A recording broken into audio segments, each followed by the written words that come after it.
Здравствуйте, дамы и господа. Начинаем сегодняшний вебинар, посвященный тибетской формуле. Вы, наверное, знаете, как меня зовут. Меня зовут Андрей Андреевич Дуйко, поэтому и вебинар называется «Ваше здоровье с Андреем Дуйко» 26 марта 2024 года. Я с удовольствием отвечу на ваши вопросы, которые вы мне задаете. Возможно, вебинар будет интересным. Сразу же хочу сказать, что в случае, если у вас тяжелое заболевание, то прежде чем заниматься самолечением, обязательно обратитесь к врачу и постарайтесь все-таки пройти курс лечения, потому что самолечение не всегда может доставить вам удовлетворение тем лечением, которое вы получаете. Но тем не менее, наше здоровье в наших руках. Именно поэтому вот такие образовательные программы, где человек может сделать хоть какой-либо вывод, я считаю очень интересными и могут в дальнейшем помочь человеку и правильно выбрать курс лечения для себя, и знать, к какому врачу обращаться, и воспринимать немного по-другому свои общие состояния или проблемы близких людей с пониманием, во всяком случае, того, с чего начинать и каким образом лечиться. Итак, сегодня я отвечу на ваши вопросы. Комфи. Добрый вечер, уважаемый Андрей Андреевич. Здравствуйте. У дочери повышен С-реактивный белок. Какие препараты ТФ ей помогут? А также низкие лейкоциты, с чего начать? При высоком С-реактивном белке всегда снижаются лейкоциты. Это нормальный процесс. Это как бы при этом могут повышаться лимфоциты. С-реактивный белок — это первые признаки того, что у человека есть аутоиммунное заболевание. Возможно, это артрит, ревматоидный артрит. Возможно, это заболевания, связанные с временным заболеванием каким-либо. Одним словом, как это лечить? Скорее всего, вам необходимо обратиться к врачу-ревматологу. И данный врач назначит вам гормональную терапию для того, чтобы вот таким образом не болеть. Как вообще это все начинается и почему очень часто женщины болеют ревматизмом, особенно не ревматизмом, а ревматоидными заболеваниями, такими как васкулит или ревматоидный артрит или полиартрит. С чем это связано? Несколько слов об этом мне хотелось бы сегодня сказать. Вы знаете, что почему низкие лейкоциты? Низкие лейкоциты, потому что это иммунитет, и снижающийся иммунитет обычно как раз и проявляется в виде вот такой, она называется лейкопения, то есть снижение лейкоцитов от нормы или понижение. С чем это связано? Это говорит о том, что организм пытается справиться. Как правило, это возможно с тем, что в организме происходит просто снижение иммунитета на фоне перестройки гормонального состояния, либо перенесенное заболевание, либо длительно перенесенное заболевание, либо истощение психическое. С чем это связано? Как правило, таких теорий достаточно много. Одна из этих теорий, она звучит как теория формирования истощения психического. В нашем организме есть определенный витамин. Этот витамин называется В1 или по-другому называется тиаминогидрохлорид.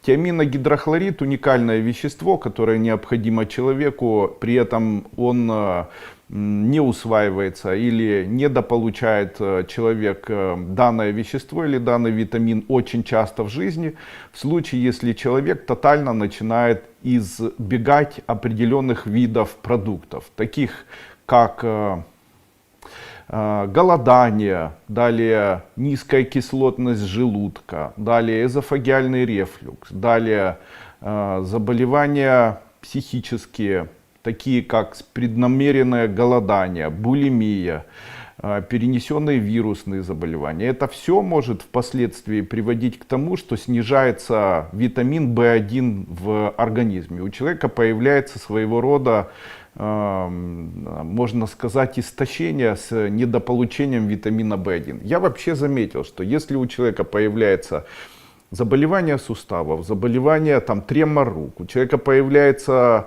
боли в позвоночнике, боли в тазобедренном суставе, хрустеть человек начинает. Невриты всевозможные, невралгия, полиневриты — это когда болит одновременно и с левой, и с правой стороны. Всевозможные неврастении, энцефалопатии, которые видны в дальнейшем на снимках. язва желудка, язва двенадцатиперстной кишки, заболевания печени, такие как, допустим, очень часто это проявляется в виде повышения АТФ и АЛТ и АСТ, фераз печени, почечная недостаточность, которая проявляется в виде повышения, в том числе щелочной фосфатазы и общего креатинина, и появляются заболевания, там, эндотериит, дистрофия миокарда, может быть общее истощение, дерматозы всевозможные появляются, человек худеет или наоборот поправляется, экземы, псориаз и так далее. Я вас поздравляю, скорее всего вы находитесь в витаминном голоде или в витаминном голодании, в ходе которого у вас прежде всего снижается витамин В1. Витамин В1 является веществом, которое участвует в карбоксилировании во время фосфатирования жиров и карбоксилирование, которое является конферментом в разных таких системах и превращается в карбоксилазу, которая очень важна для появления дальнейшем обменных веществ всевозможных, включая инсулин, включая тирозин, и тироксин, и проутерокс, и гидрокортизон и так далее.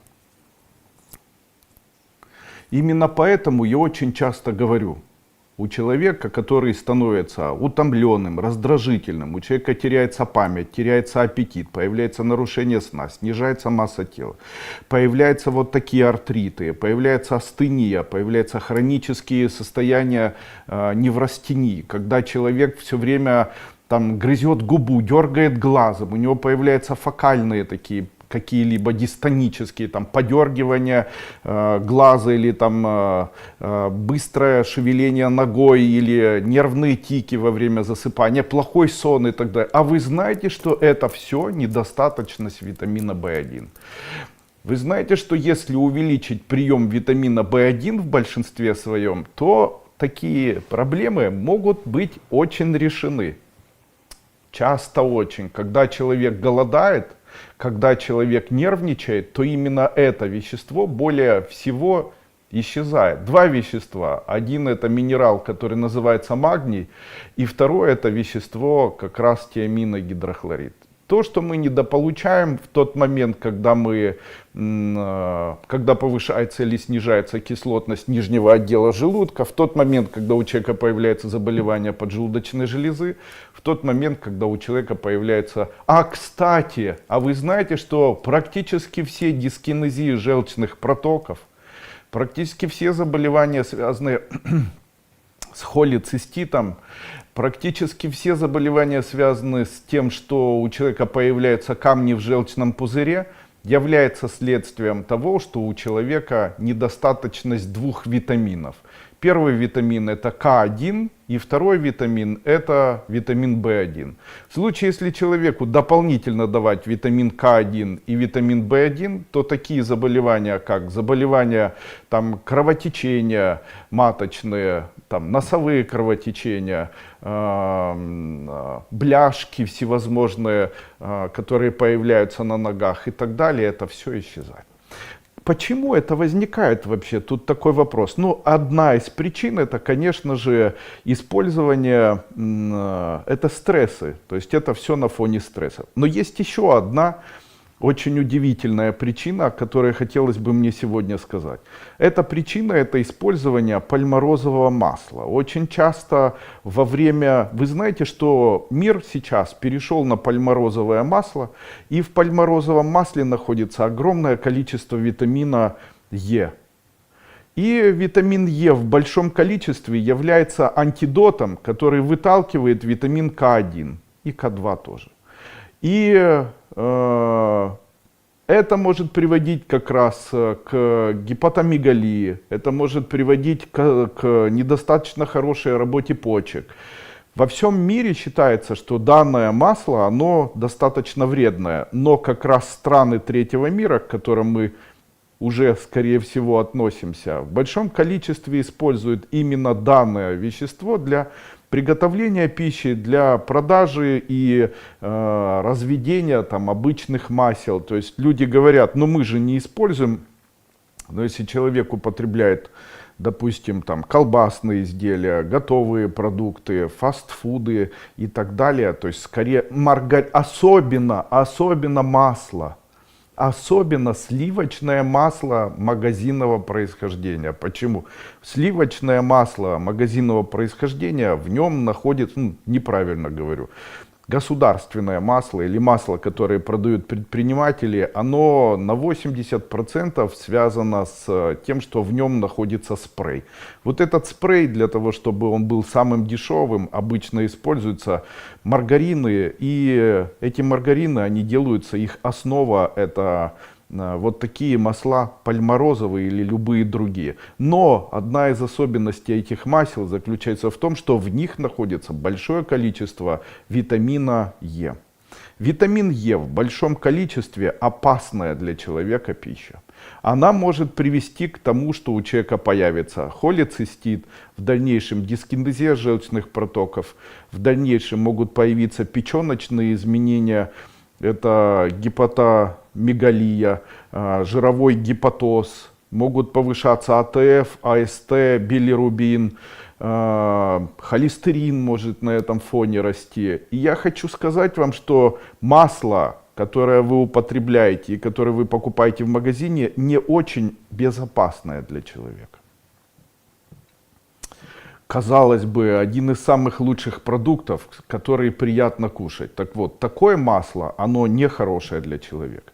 Прием такого масла в дальнейшем может привести к появлению у человека холецистита, заболеваний желчного пузыря и даже формирования камней, желчекаменных новообразований. И это может быть следствием того, что человек в большом количестве использует в своей пище или заменяет часть своей пищи как раз употреблением такого масла. Такое масло небезопасное, просто теперь вы будете знать. Магазинное масло, по моему мнению, не является продуктом питания безопасным, поэтому аккуратнее с этими продуктами. Я видел, как люди, у которых в рационе питания большое количество магазинного масла, в дальнейшем практически поголовно имели проблемы, связанные с желчным пузырем. Также это относится к тем людям, которые любят всевозможную выпечку. Очень часто в выпечке используют как раз такое масло или маргарины, в которых как раз находятся те вещества, которые и приводят к тому, что появляются вот такие проблемы в дальнейшем. Но каким образом можно устранить данную проблему? Путем увеличения дополнительно витамина К группы или К1. Так как К1 является антидотом витамина Е, является витамином, который регулирует процессы свертываемости крови, при снижении витамина К появляются камни в желчном пузыре, а также темные пятна на руках и так далее. Поэтому и третье. Можно ли каким-либо образом помочь человеку, у которого есть проблемы, связанные с артритом или высоким холестерином? Очень много есть информации такой, где говорится о великолепных исследованиях жирных кислот, таких как омега-3, омега-6, омега-9. Очень много исследований, они обширные. Но я хочу вам сказать, что при увеличении употребления БАДов, в которых находятся данные вещества, чрезвычайно распиарено. Если человек хочет более дешево получать витамин омега-3, омега-6 и омега-9 в комплексе, то такому человеку достаточно каждый день принимать всего лишь 1-2 чайных ложки двух видов масел. Первое масло, в котором находится 80% олеиновой кислоты, это масло, которое называется масло рыжиковое. И второе масло, которое называется рапсовое. Если утром съедать 1 чайную ложку рыжикового масла, а вечером съедать там пол чайной ложки рапсового масла и сделать это на протяжении 1 месяца, то такие масла способны улучшить у человека общее состояние крови, уменьшить холестерин. Кукурузное масло еще можно. Уменьшить холестерин, улучшить общее состояние, а также очень улучшить состояние иммунитета. Именно вот этого, вот такие рекомендации я бы хотел, чтобы использовали люди. Наряду с тем, что человек, у которого ревматоидный артрит или там заболевание ревматизм или какие-либо заболевания аутоиммунные, вместе с тем получением той медикаментозной помощи, которую будет оказывать ему лечащий врач, помимо этого человек, в его руках находится возможность изменить приоритеты в питании. Первое. Принимать продукты питания, в котором большое количество аскорбиновой кислоты. То есть, продукты, которые кислые. Это там черные ягоды, малина, это ягоды, это если яблоки, то кислые. Это лимон, это грейпфрут. Это картофель печеный. Это очень большое количество в шиповнике находится. В березовом соке свежем, вот, который сейчас, большое количество аскорбиновой кислоты. И бетулиновой, кстати. Второе. Естественно, устранять чипсы, всевозможную выпечку, печенье и все, что связано с облагораживанием муки и употребление любой сдобы, так как гипотетически в такой сдобе может находиться вот такое масло, в котором находятся трансгенные жиры, среди которых может находиться жиры, пальмовое масло, которое может приводить в дальнейшем к ухудшению общего состояния. Употреблять на протяжении дня утром и вечером по 1 чайной ложке одного из 3 масел. Я прямо рекомендую это делать. Это либо рыжиковое, либо рапсовое, либо кукурузное. Рыжиковое и рапсовое холодного отжима или отжима есть в нашей компании. Вы можете перейти и приобрести. Масла натуральные, мы проводили исследования. Очень интересная была ситуация такая в моей практике. Обратилась молодая женщина. Длительное время, на протяжении 1 года, принимала препараты норвежской компании, а в дальнейшем немецкой компании омега-3. По общему состоянию не нуждалась в каких-либо... Для чего она это делала? Она объясняла это тем, что, по ее мнению, за счет этих препаратов она худеет и так далее. Ну, ведет очень здоровый образ жизни, но после проведения исследований крови, развернутый анализ крови показал проблемы с печенью. При этом показаний к тому, чтобы такие проблемы могли происходить, не было никаких. То есть на протяжении 2 лет приема данного препарата омега-3 или года развились такие заболевания. Выросла СТЛТ, увеличилась щелочная фосфатаза, у человека вырос холестерин, у человека вырос, и целый ряд болезней, знаете, таких, которые, точно этому человеку точно не подходят. При этом есть проблемы, связанные с желчным пузырем, формирование желчекаменного заболевания, хронический холецистит, хронический эзофагиальный рефлюкс и так далее. И человек говорит, почему же так происходит? После чего было принято решение все же проанализировать и посмотреть, что за препараты она принимала.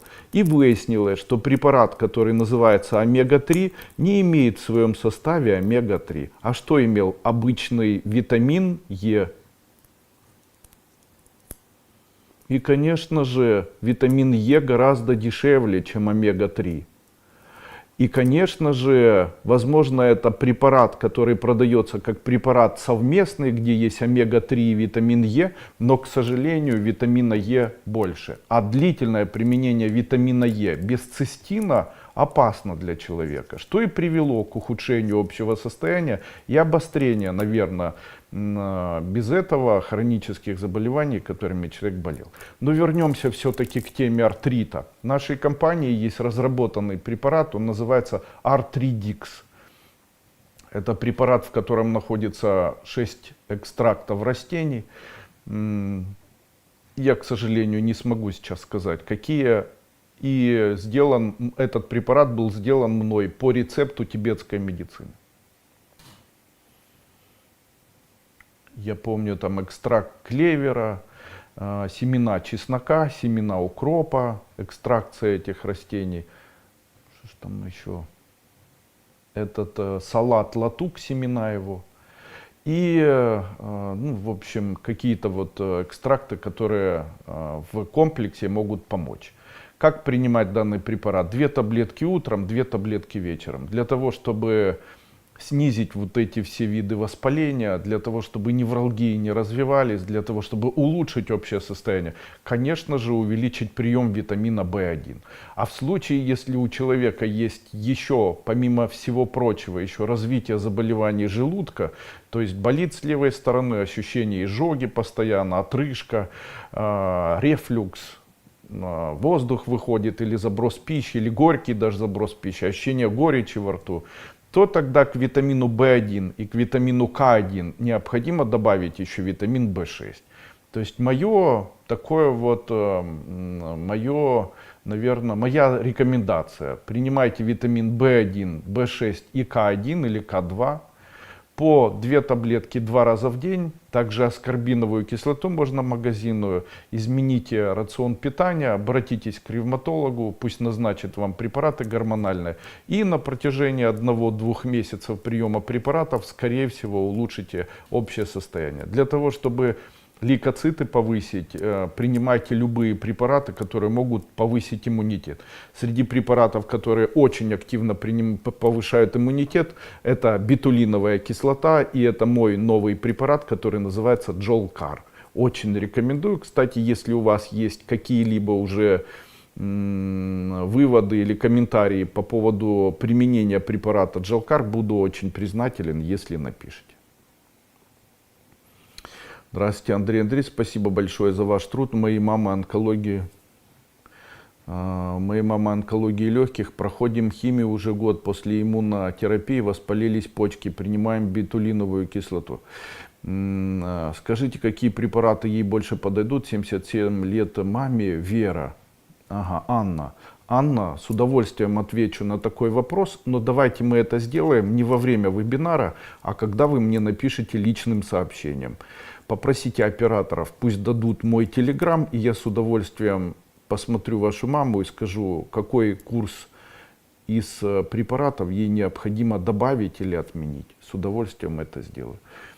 Здравствуйте, Андрей Андреевич. Что можно сделать с постоянно закрывающимися верхними веками? Женщине 70 лет, ей делают уколы вокруг глаз немного лучше, но это ненадолго. Это имеет название. Называется такое заболевание блефароспазм, когда глаза закрываются и не могут открыться. Это, как правило, связано с тем, что в крови повышается аммиак. Да, очень часто при повышении аммиака в крови у человека начинается блефароспазм. Это практически всегда происходит. Какими препаратами можно устранить? А вы знаете, что уколы не помогут. А вот если убрать или уменьшить количество аммиака в крови, то помогут. Каким образом это сделать? В нашей компании есть 2 препарата. Один называется Инулактин, а второй называется Гепакс. Как принимать? Также еще антитокс драй. 1 чайная ложка антитокс драй на пол-литра воды. Туда же 0,5 чайной ложки, можно чайную ложку препарата Гепакс и Инулактин. И взболтать это все и принимать вот эти по пол-литра 2 раза в день. Пол-литра 2 раза в день. И это может быть очень эффективным и очень быстро эффективным. Также можно купить аминокислоту, которая называется аргинин, уменьшить количество употребления мясной пищи, максимально уменьшив ее потребление на протяжении хотя бы 2-2,5 месяцев.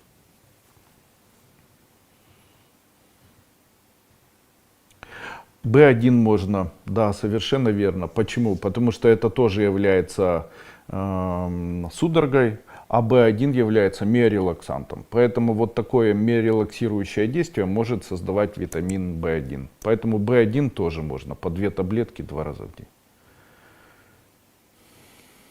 Татьяна Клингер. 4 дня мучаюсь мышцами на плечах до слез. Может трансформация? Нет. Мази, рейки? Ну нет, нет. Большая благодарность вам. Траксивозиновая мазь нужна. Дело в том, что это связано с тем, что у вас произошло воспаление, миозит. И из-за этого сейчас очень сильно болит. На фоне миозита необходимо прогревать, потому что при миозите необходимо греть мышцы. Что там? Аня, что там?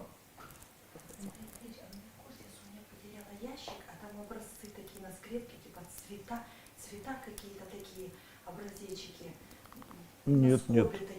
А может быть, она занесла мне в кабинет? Ну нет, здесь нет точно. Здесь нет.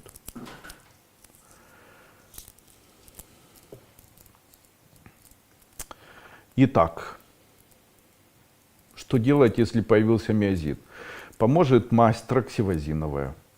Также вот, есть 2 вещества в нашем организме, которые очень активно влияют на нервную ткань.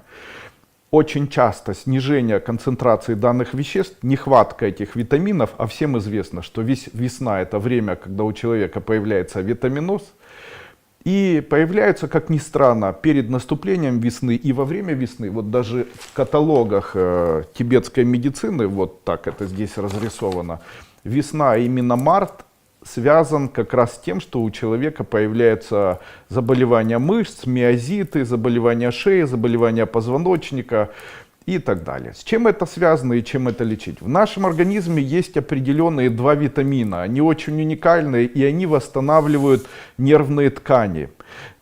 Это что происходит, если происходит разрушение нервной ткани? Появляются такие заболевания, как, допустим, неврит. Невриты какие?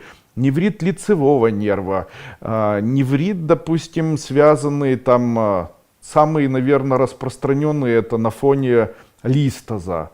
И иррадирующие боли могут проявляться в виде болей в руку, в лопатку и так далее. Ну, естественно, ишиаз, естественно, там, ну, одним словом, это все можно назвать невралгией всевозможных происхождений. И люди очень часто как раз весной начинают больше всего страдать этими невралгиями.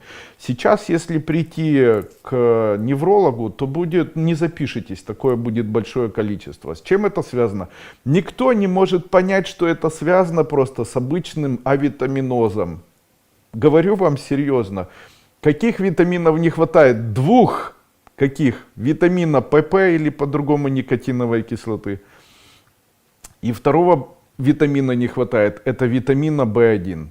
Если человеку с любой невралгией, вот блефароспазм, там дергание сейчас, бессонница, у человека миозит, не может голову повернуть, позвоночник болит, мышцы напряжены, ему массажируют, это не помогает, руку вверх не может там поднять, бурсит, какие-либо заболевания позвоночника, включая там обострение на фоне воспалительных процессов, каких-либо, ну вот вообще все равно каких.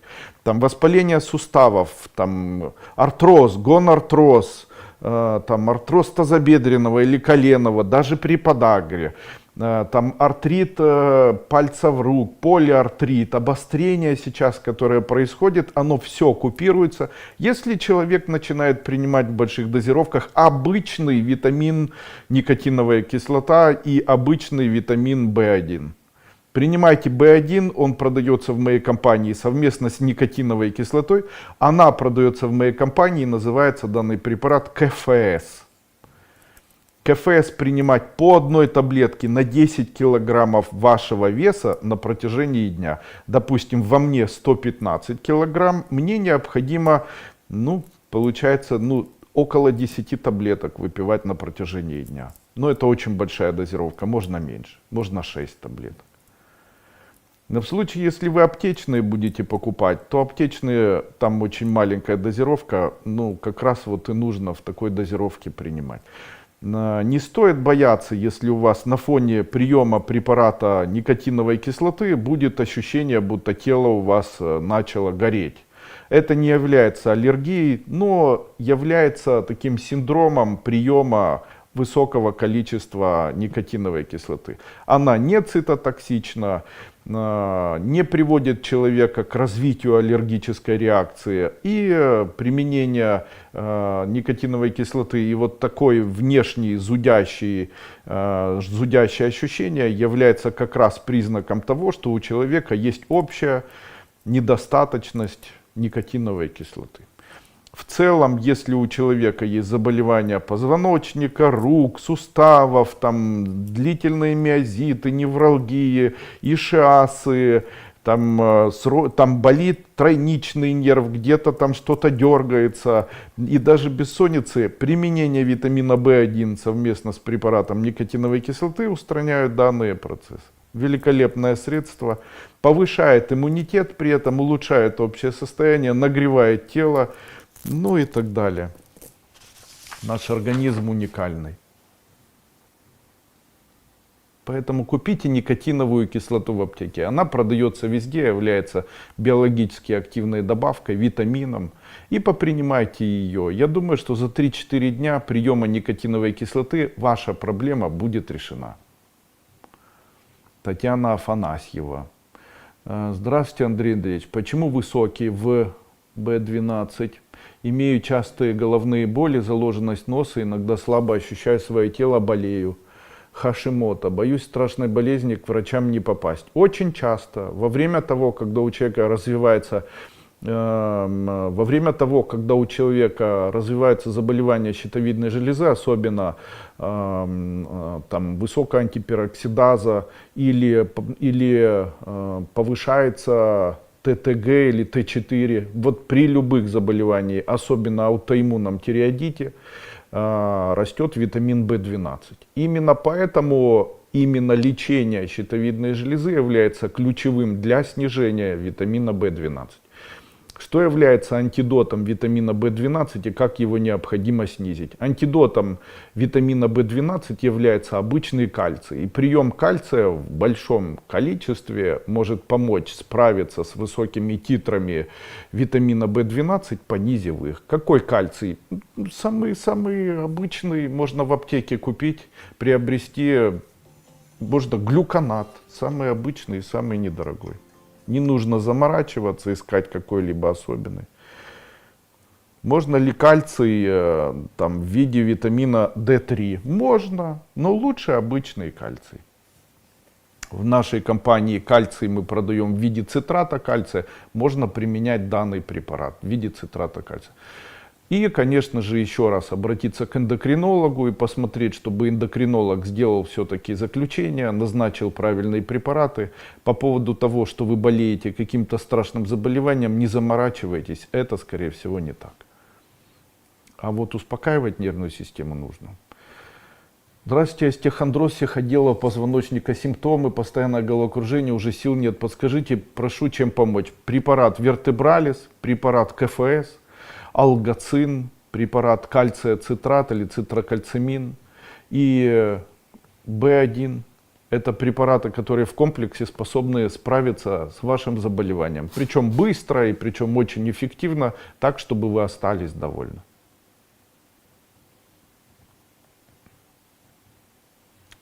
Здравствуйте, Андрей Андреевич. У меня вдруг появилось вздутие сантиметров 5 в левой части между ключицей и шеей. Что это может быть? Может быть липома.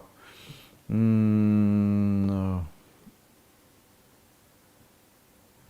ключицей и шеей. Может быть липома. Может быть, там у нас может быть гранула лимфатическая. Тоже может появляться. Средостение. Что необходимо сделать? Все-таки необходимо сделать МРТ, пройти исследование, сделать. Обычно это происходит тоже весной и может происходить на фоне гипофункции щитовидной железы, перенесенного заболевания легкого, просто увеличился лимфатический узел. Такое явление частое. Застой лимфы может приводить к появлению вот таких узлов. Но обязательно обратиться необходимо к врачу для того, чтобы четко поставить диагноз. Не опасно на самом деле. Я думаю, что не опасно. Юлия Щевель. Здравствуйте, Андрей Андреевич. Как повысить белые кровяные тельца? Вы, скорее всего, говорите о лимфоцитах. или о лейкоцитах?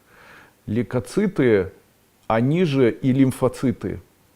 И лейкоциты, они же и нейтрофилы, и базофилы и так далее. И что необходимо делать, что вы хотите повышать? Вы, скорее всего, хотите повысить иммунитет, но только не знаете, как правильно спросить. Итак, иммунитет повышается препаратами или биологически активными добавками, у которых есть свойство повышать иммунитет. К таким биологически активным добавкам в нашей компании производимым относятся 4. Первый препарат называется бетулиновая кислота, второй препарат кверцетин, третий препарат бетулин и четвертый препарат, какой же четвертый? Лизоцим. Таким образом, или мурамидаза. Вот все 4 эти препарата можно использовать. Я рекомендую использовать препарат бетулиновая кислота. Также очень хорошо зарекомендовал себя препарат моей компании, который называется Gelcar, во время того, когда человек начал болеть инфекционным заболеванием, острым вирусным заболеванием. Семья из 4 человек принимала препараты.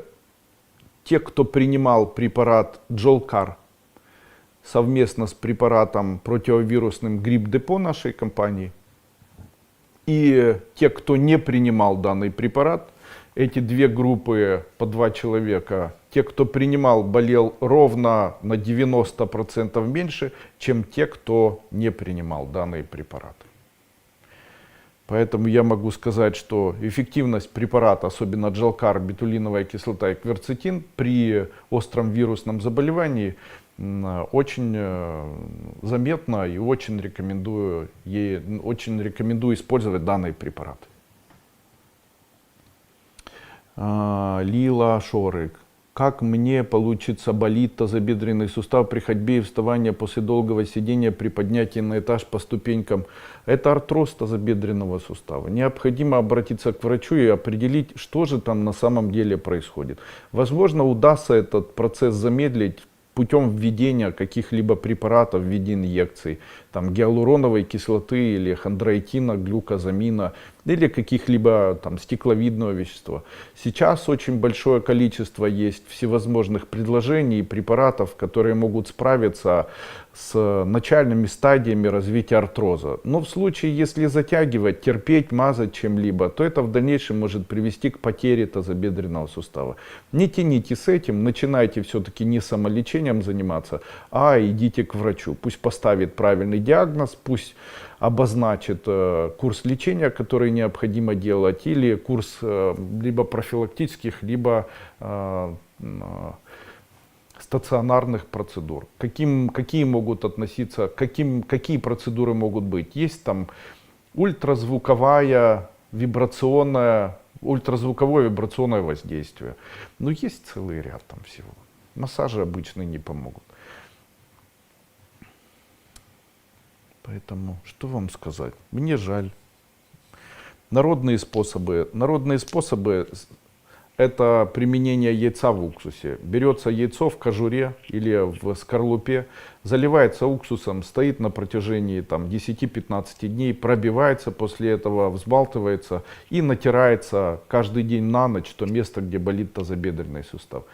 Как это работает, я понятия не имею. Но эффективно ли? Ну, знаете, организм сложный. И если с одними работает на ура, есть точно такое же количество людей, с которыми это не работает. Поэтому вот так однозначно сказать, что это 100% поможет, невозможно. Поэтому пробуйте, возможно, это вам поможет. Поможет медовый массаж. Вот есть медовый массаж, можно попробовать сделать медовый массаж. У меня была бабушка когда-то, и обратились люди, очень страдала бабушка, не могла уже вставать, тазобедренные суставы и так далее. Я говорю, давайте я поделаю медовый массаж. И вот я тогда еще не работал так много с людьми, и этот человек близкий мне был. И я вот, наверное, 2 раза или 3 раза в неделю по вечерам делал ей медовый массаж на область ее бедра с правой стороны. И где-то на 3-4 раз она уже начала ходить, взялась за палочку, потом и палочку оставила и говорит, что ей очень помогло. Возможно, это будет полезно. Підскажіть, будь ласка, у невістки сильний токсикоз вже 20 неділя. Які ваші препарати порекомендуєте? В мене продається такий препарат, называется Antitox Dry. Это такая колба и в ней порошок сухой белого цвета. Это диоксид кремния. Особый вид диоксида кремния, который является мощнейшим просто энтеросорбентом. Особенность данного вещества заключается в том, что он может сорбировать токсические вещества, реагенты, которые находятся в желудочно-кишечном тракте. Обычно то, что происходит с женщиной, приводит к тому, что появляется дисбиоз. Или он связан с тем, что появляется большое количество антител. И с этим справиться может как раз использование обычного диоксида кремния. Это очень эффективно и совершенно абсолютно безопасно. В случае, если, вы же знаете, что в случае, если тошнота и препараты, которые назначает врач в женской консультации, не помогает, то тогда необходимо принимать какие-либо меры. Не пускать это на самотек. Но при возможности, если, допустим, какую необходимо выбрать стратегию. Начали принимать мой препарат, помогло, все, принимайте его дальше. Начали принимать препарат, не помогло, идите к врачу, пусть врач назначает терапию какую-либо и определяет, с чем связано рост антител и так далее. Таким образом. Потому что, знаете, это же взять на себя ответственность, а я не всегда имею возможность и право это сделать. Но моя жена тоже имела антитела и сильный токсикоз на 20-й неделе. И тоже принимала мои сорбенты. Среди сорбентов она принимала, тогда у нас был такой, назывался он у нас антитокс. И она принимала его прям ложкой. Она говорит, мне так нравится, он был с апельсиновым вкусом, можно принимать такой антитокс. Пожалуйста, пожелайте здоровья моему брату. Врачи на УЗИ не видят его мочеточков. О боже, что произошло? Большое спасибо, помогите. На УЗИ мочеточников не видят, но я вас убеждаю, что они есть наверняка. В случае, если не видят на УЗИ, то можно это увидеть, используя другие инструменты. Рентген тазовой области. Можно использовать компьютерную томографию. Это УЗИ не показатель. Так много людей все время думают, что УЗИ что-то может показать, но я хочу вас прямо убедить. УЗИ это очень важно. УЗИ это самый простой метод исследования брюшной полости. Но я хочу вам сказать, что это не идеальный инструмент для того, чтобы можно было определить или диагностировать какое-либо заболевание. Да, можно сказать, что у человека, как правило люди говорят, анализ крови хороший, но при этом постоянная изжога, и желчный пузырь чистый, и анализ крови хороший. А что же у меня постоянно изжога, у меня постоянно... Человеку говоришь, это у вас, скорее всего, связано с заболеванием заброса желчи в желудок, либо у вас есть сфинктероидий раскрыт, либо у вас дискинезия желчных протоков, либо у вас панкреатит хронический, либо у вас дисбактериоз хронический, либо у вас развиваются какие-либо заболевания. Что необходимо делать, какая стратегия? Необходимо обратиться к гастроэнтерологу, чтобы определить, нет ли заболевания энтероколи. В случае, если нет, то перейти к другой стратегии, уже определить, какие из препаратов дополнительно принимать. То есть определить, есть высокая кислотность или низкая, есть заброс желчи, нет заброса желчи, есть ли гастроэнтерологические сопутствующие заболевания, такие как холецистит или и так далее. Язва может быть. И человек говорит, мне же УЗИ, все посмотрел, я весь здоров. Не показатель УЗИ, не показатель. Используя УЗИ аппарат, нельзя диагностировать заболевания, такие как сахарный диабет первого или второго типа. Нельзя Можно диагностировать, ну, там, допустим, гепатомегалию, жировой гепатоз печени, там, увеличение шейки, увеличение головки, вернее, поджелудочной железы, или увеличение, или там снижение активности, может быть, какую-нибудь там можно обнаружить опухоль в поджелудочной железе. Можно посмотреть, насколько увеличена луковица двенадцатиперстной кишки. Там посмотреть лицекальный клапан, посмотреть, может быть, там слепую кишку, посмотреть почки, если там пилонефрит, если там камни, может быть, надпочечники, какие-то опухоли можно увидеть, селезенку рассмотреть, чтобы не было там увеличена селезенка, как при заболеваниях крови. Увеличен, там, если в желудке, возможно, там какой-либо отдел, там, грыжа отдела диафрагмального, или открыт там сфинктероидия. Ну, кто-то может это сделать, кто-то нет, потому что само по себе исследование УЗИ является еще и связано еще и с тем и аппаратом, и человеком, который проводит такие исследования. Поэтому, ну, необходим просто колоссальный какой-то огромный невероятный опыт. Поэтому, ну, не видят мочеточников в УЗИ, ну, в МРТ увидят точно. Не заморачивайтесь. Идите к хорошему урологу, пусть уролог, он все увидит у вас.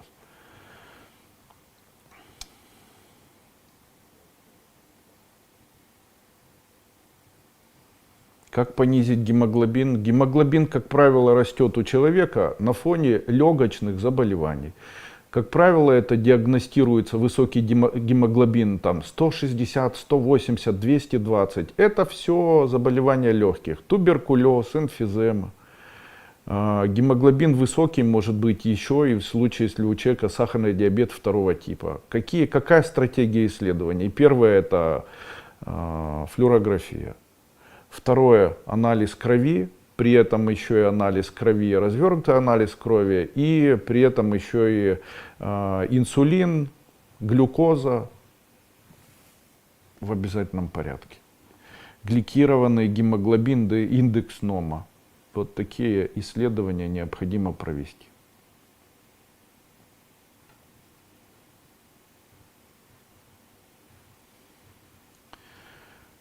Здравствуйте, Наталья Октябрьская. Не проходит чувство непрохождения еды, отрыжка, запивай водой. Что можно принимать? Пила, бетаиногидрохлорид? Нет. Смотрите, что необходимо сделать.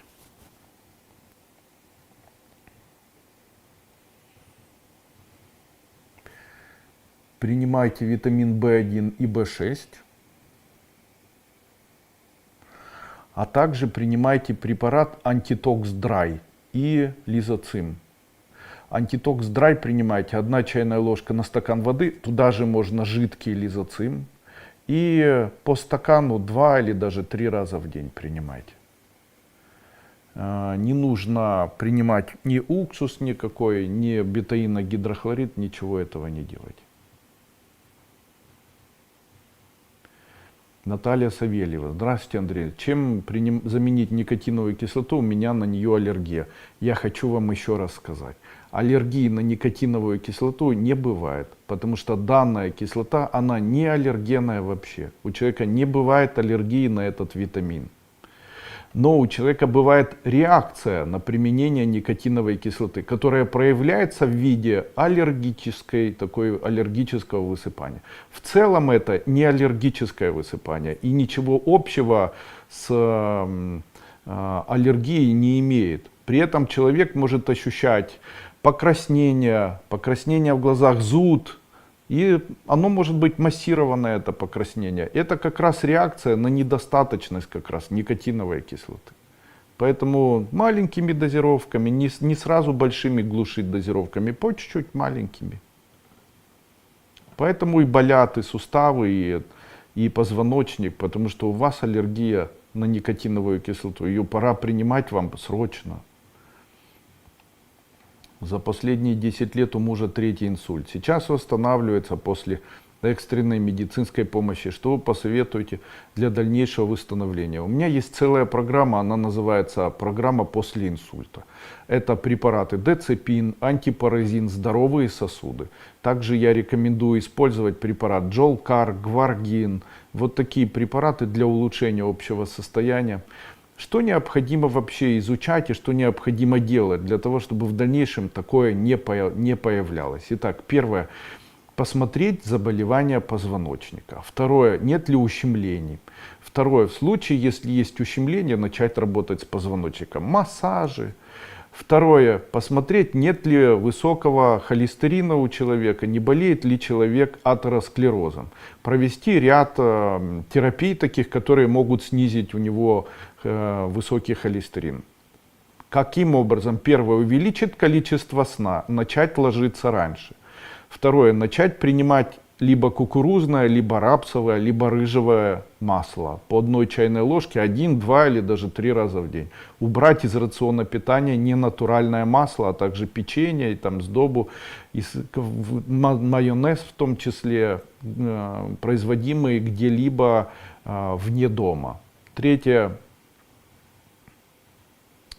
Обязательное исследование почек. Кстати, вы знаете, что если появляются камни в почках, люди часто говорят, вот камни в почках, что делать? Камни в почках говорят о том, что в желудке недостаточно формируется, первое, пепсин, и второе, недостаточно в крови кислоты. То есть необходимо спровоцировать принципиально ацидоз. Поэтому и назначают обычно калий для того, чтобы сформировать алкалоз. Ладно, это так сложно, не об этом. Что необходимо делать? Самый простой способ растворять камни в почках – это принимать уксус обычный. Как бы ни странно это звучало, лимонный сок, уксус. Кстати, очень часто люди говорят, лимонный сок нужно только через трубочку пить. Не нужно пить через трубочку. У лимонного сока точно такая же кислотность 1 в 1. Ну, чуть-чуть разница, как у нашего желудка. Поэтому в любом случае, высокая у вас кислотность или пониженная кислотность, прием лимонного сока либо повысит, либо понизит, но приведет в итоге совершенно безопасно к нормальной кислотности. Кстати, человек говорит, вот зубная эмаль, наша зубная эмаль не реагирует на кислоты. Совершенно, вообще никаким образом. На что же она реагирует? Наша зубная эмаль реагирует на органические соединения кальция, которые являются следствием бактериологического нахождения всевозможных бактерий, которые находятся во рту, и микробов. То есть то, что вы видите, это коралловые кальциевые новообразования в виде камней, которые являются следствием недостаточной работы слюнных желез. Да. То есть мурамидаза, которая вырабатывается слюнными железами, по каким-то причинам перестает правильно вырабатываться.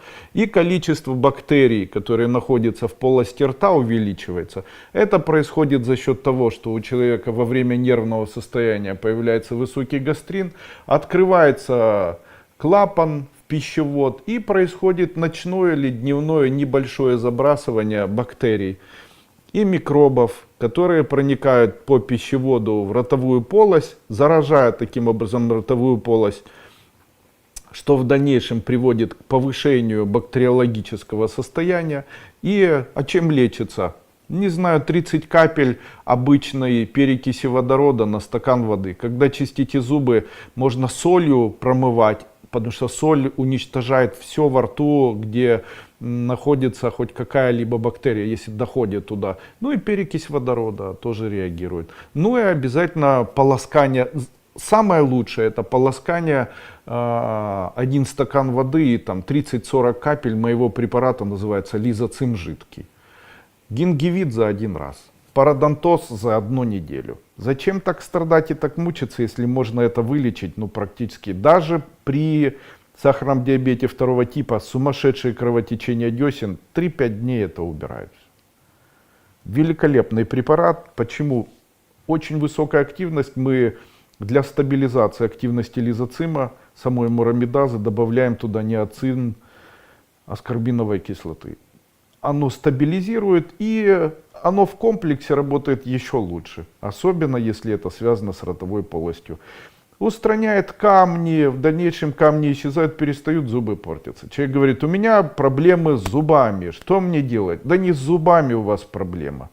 У вас проблема, скорее всего, связана с желудком. И, скорее всего, она связана с тем, что в желудке верхняя часть вашего сфинктера, который верхнюю часть вашего желудка переводит в пищевод, вот этот сфинктер, который называется сфинктером Оди, он у вас ригидный, то есть не до конца закрывается. И за счет этого происходит заброс пищи или заброс того, что находится в желудке, непереваренного, и заброс этот происходит в пищевод. По ночам особенно это происходит. Он может быть, в нем может содержаться как соляная кислота, так и остатки желчи, так и остатки и пепсина, и трипсина, и соляной кислоты, и там чего хотите. То есть все, что выделяет наша... А уже соляная кислота во рту, это ну вот вообще нехорошо. Потому что вот как раз соляная кислота, она может разъедать зубную эмаль и ее растворять. А лимонный сок, поверьте, никаким образом. Ну вот вообще никак. Подскажите, как принимать L-карнитин 3000 единиц жидкий? Есть ли противопоказания, для каких органов полезен? L-карнитин — это лучшее средство привести в печень порядок в случае, если был длительный алкоголизм или сейчас развивается на фоне сахарного диабета второго типа гепатомегалия или жировой гепатоз, возможно. То вот такой препарат L-карнитин, как его принимать? 2 таблетки 2 раза в день, похудеете, улучшится состояние печени, живот уменьшится, потому что при применении L-карнитина уменьшается в размере печень, уменьшается в размере жировая прослойка внутри живота. И один из принципов применения L-карнитина в медицине — это запобегание, как это на русском языке, асциту. Не знаю, как сказать, забыл. Забываю плавно русский, видите, дожился.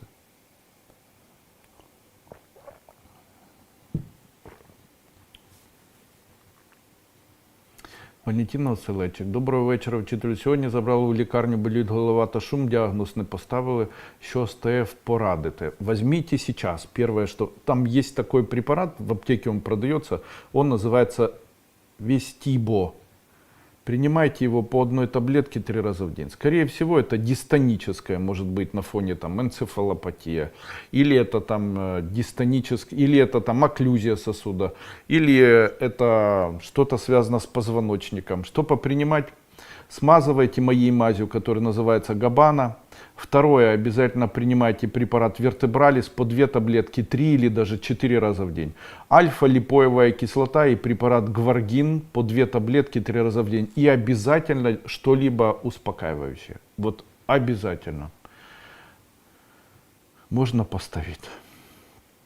Здравствуйте, Андрей Андреевич. Чем лечить цистит? Наш препарат называется Цистонорм. Великолепное средство лечения цистита.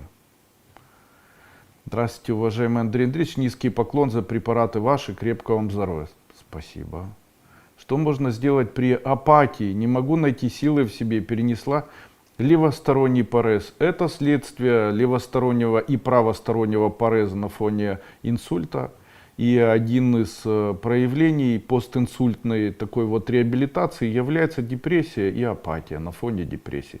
Это связано с тем, что наш мозг вот таким образом реагирует. Обычно не хватает серотонина. Наоборот, серотонина как раз достаточно, дофамина не хватает, гормона радости. И что нужно сделать? Попробуйте, мой такой совет, попробуйте на протяжении дня взять 10 разных вкусов. Вкус соленый, острый, специи такие, так, чтобы было 10. Также постарайтесь взять 10 запахов и попробуйте на протяжении дня проводить вот такую стимуляцию. Называется стимуляция с целью дофаминового выработки дополнительного дофамина. Берите, вмакайте пальцы и прикасайтесь к языку так, чтобы ощущать разные вкусы. При этом через там 1-2 минуты нюхайте разные запахи, чтобы ощутить их, чтобы эти запахи ощутились. Выполняйте это 1, 2 или 3 раза. Как ни странно, дофамин начнет забирать серотонин, как бы обратно захватывать. И улучшится настроение, улучшится общее самочувствие. Вот так. Что посоветуйте при бессоннице? Сплю 2 часа и просыпаюсь. Сейчас весной происходит обострение. Среди таких обострений это сумасшедшие нарушения циркадных ритмов. Что такое, почему у человека происходит просыпание? У нас мозг наш, он регулируется отделом, который называется nucleus accumbens, темное ядро прозрачной перегородки. И вот этот отдел, он связан с формированием нескольких основных гормонов. Это окситоцин, который связан с коммуникацией человека, общением, тем, как хочется обнять кого-то. Далее это дофамин, который дает человеку возбужденность такую. Если вы ненавидите кого-нибудь, если вы не можете заснуть, если ложитесь и просыпаетесь, у вас очень много дофамина. Чем снизить дофамин? Вот что вам необходимо знать. Чем снижается дофамин? Дофамин снижается, если человек переходит на пресную пищу. Второе, человек увеличивает сон. Ну, сейчас это вам недоступно. Третье, пресная пища, пресная еда, ничего острого. Это теплые ванны, отсутствие возбуждающих факторов, нахождение в темном помещении, не разрешать себе там большое количество информации, максимально отдыхать от телефона, а также медитация. Вот таким образом. Если это вам все не подходит, то тогда необходимо обратиться к врачу. Есть хорошие такие препараты для снижения дофамина, которые, там, допустим, сироквель или квитерон, или квитиапин. Кто тут звонит мне?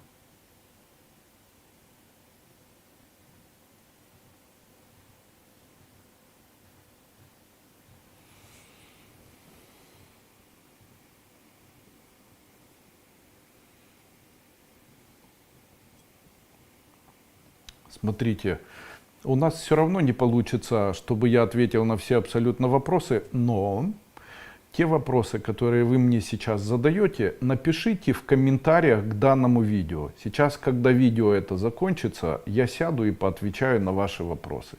То есть вот эти вопросы, что там попринимать антикоагулянты, как прийти в нормальное состояние, я напишу, куда перейти, везде оставлю свой телеграм, вы перейдете, зададите мне вопросы, я вам отвечу.